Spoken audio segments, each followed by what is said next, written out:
ሰላም ክቡራትና ክቡራን ውድ የዩቲዩብ ቻናል ቤተሰቦች ቼክ አሌክስ ነኝ። ዛሬም እንደተለመደው ያለምንም መድረክ ያናወጡ ያሉ ትኩስ እና አጓጊ አስደንጋጭ ሰበር መረጃዎችን ይዤላችሁ መጥቻለሁ። በደቡብ አፍሪካ የሚኖሩ ኢትዮጵያውያን ስደተኞች በተለይም ኢትዮጵያውያን ወገኖቻችን ላይ እጅግ አደገኛ የሆነ ዘመቻ ተከፍቶባቸዋል። በሌላ በኩል ደግሞ አሜሪካና ኢራን ወደ ለየለት ጦርነት ሊገቡ ነው። ፕሬዚዳንት ዶናልድ ትራምፕ የተሰጣቸው የ60 ቀን የጦርነት ገደብ ዛሬ ተጠናቋል። አሜሪካ እጅግ አውዳሚ የሆኑ ሃይፐርሶኒክ ሚሳይሎችን ወደ መካከለኛው ምስራቅ እያስገባች ነው። ወደ ዝርዝር ሰበር መረጃዎቹ ከመግባታችን በፊት ቪዲዮውን ቶሎ እንዲደርሳችሁ ቻናሌን ሰብስክራይብ በማድረግ የደወል ምልክቷን መጫን አትዘንጉ። ቪዲዮንም ላይክ አድርጋችሁ ጀምሩ።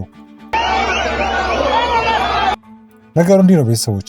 በደቡብ አፍሪካ ከተማዎች ውስጥ አፍሪካውያን ስደተኞች ሀገሪቱን ለቀው እንዲወጡ ማስጠንቀቂያ የሚሰጥ አደገኛ ሰልፍ እየተካሄደ ይገኛል። ምንም እንኳን የሰልፉ መሪዎች ሰላማዊ ነው ቢሉም ሁኔታው ግን በፍጹም ሰላማዊ አይመስልም። ሰልፈኞቹ የጦር መሳሪያዎችን እያውለበለቡ በጆሃንስበርግ ማዕከላዊ የንግድ አካባቢ በመንቀሳቀስ ላይ ናቸው። ይህ አስፈሪ ክስተት እዚያ ነግደው በሚኖሩ በርካታ ኢትዮጵያውያንና ሌሎች አፍሪካውያን ላይ ከፍተኛ ስጋት ደቅኗል። የከተማዋ ነዋሪዎች በመቶዎች የሚቆጠሩ ሰልፈኞች በመሃል ሲያልፉ ኢላማ እያደረጉና ጥቃት እያደረሱባቸው ነው። አንድ የዓይን እማኝ እንዳለው ሰልፈኞቹ የውጭ ዜጋ ነው ብለው የጠረጠሩትን ሰው መንገድ ላይ እያሳደዱ በኤሌክትሪክ ንዝረት ወይም ቴዘር ሲያጠቁ ታይተዋል። ኦፕሬሽን ዱዱላ የሚባል ወታደራዊ ስያሜ ያለው ይህ የጸረ ስደተኛ እንቅስቃሴ አባላቱ ትምህርት ቤቶች ድረስ በመግባት ሕጋዊ ሰነድ የሌላቸውን ወላጆች በልጆቻቸው ፊት ሲያዋክቡና የውጭ ዜጎች የሕክምና አገልግሎት እንዳያገኙ ሲከለክሉ ታይተዋል። ለዚህ ሁሉ ጥቃት መነሻው በደቡብ አፍሪካ ያለው ከፍተኛ የሥራ አጥነትና የኢኮኖሚ አለመመጣጠን ሲሆን አሁን ላይ አፍሪካውያን ስደተኞች እንዳልተጋበዙ እንግዶች መቆጠር ጀምረዋል። ወደ ቀጣዩ መረጃችን ስናልፍ ፕሬዚዳንት ዶናልድ ትራምፕ ከኢራን ጋር ጦርነት መጀመራቸውን ለአሜሪካ ኮንግረስ በይፋ ካሳወቁ ዛሬ 60 ቀን ሞልቷቸዋል።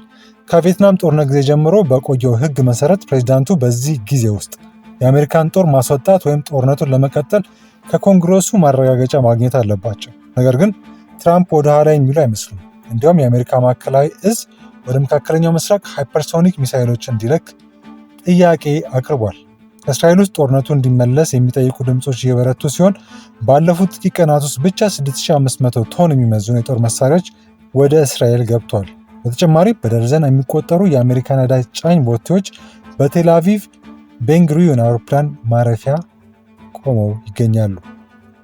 ይህ በእንዲህ እንዳለ ፔንታጎን እስካሁን ለዚህ ጦርነት $25 ቢሊዮን ወጪ ማድረጉን የተገለጸ ሲሆን ይህ ጉዳይ ዲሞክራቶችን ክፉኛ እያሳሰባቸው ይገኛል። እስራኤልና ሄዝቦላም የተኩስ አቁምን ጥሰው መዋጋታቸውን እየቀጠሉ ሲሆን የሊባኖስ ጤና ጥበቃ ሚኒስቴር እንዳሳወቀው በእስራኤል የአየር ድብደባ ቢያንስ 15 ሰዎች ተገድለዋል። በአሜሪካ ውስጥ ፖለቲካ ውስጥ ምክትል ፕሬዚዳንት ጄዲ ቫንስ ጦርነቱ እንዲቀጥል ፍላጎት የሌላቸው ሲሆን እንደ ሴኔተር ሊንድሲ ግራሃም ያሉ ግለሰቦች ግን 2 ሳምንት ተጨማሪ ጥቃት ብንፈጽም ኢራንን ማንበርከክ እንችላለን በማለት ፕሬዚዳንት ትራምፕ ጦርነቱ እንዲቀጥሉ ከፍተኛ ግፊት እያደረጉ ነው። ውድ ቤተሰቦች የዛሬ መረጃዎች እነዚህን ይመስሉ ነበር። በደቡብ አፍሪካ ስላለው አሳሳቢ የጸረ ስደተኛ ጥቃት እንዲሁም ስለ ትራምፕ ኢራን አዲሱ የጦርነት ውጥረት ምን ታስባላችሁ? ሀሳባችሁን ከታች ኮመንት ላይ አስቀምጡልኝ። ለቻናል አዲስ የሆናችሁ ሰብስክራይብ ማድረጋችሁን አትዘንጉ። ይህ ቪዲዮ ላይክ እና ሼር በማድረግ አጋሩት። እኔ ቼኮ ነበርኩ። በሌላ አጓጊ መረጃ እስክንገናኝ ቸርን ሰንብት።